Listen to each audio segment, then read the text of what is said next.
first went through loading the backing, and you'll notice I've left the backing sagging. I haven't tightened it yet. I just find it's easier to tighten that just before you actually fully advance your quilt top when it's loaded. So baggy there, and I've attached my clips as we showed in the first section of loading the quilt backing. Now I'm going to attach my leader grips onto this bar, which is the leader cloth here.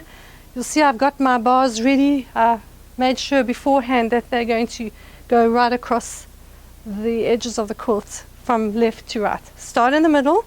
So firstly we take off our first leader grip clip, hold the fabric, attach your leader grip, and most importantly, of course, is you've marked your center point on your quilt top, and you meet that up with your mark on your leader grip, your leader cloth, so that you don't end up with your quilt top being off center from your quilt backing.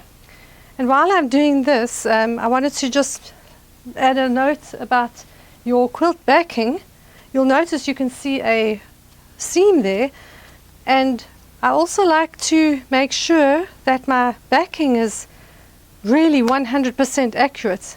So I make sure that I tweak it to make sure that it's going to line up correctly right throughout the left to the right.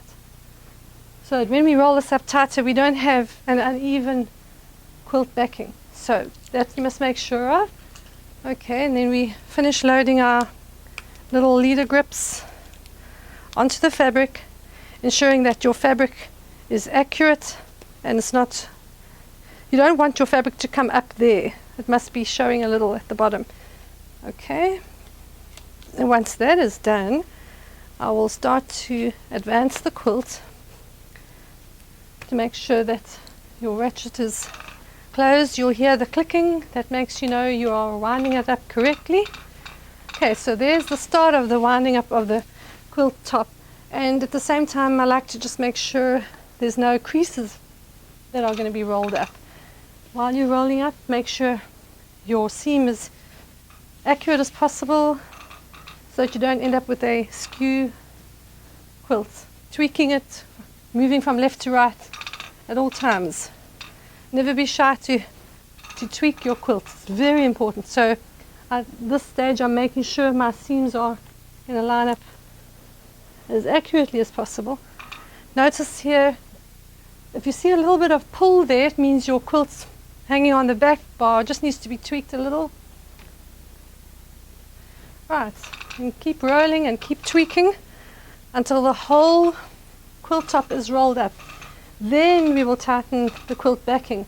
I add the batting as a last phase because I just find it works out better when you've got all this straight. Okay,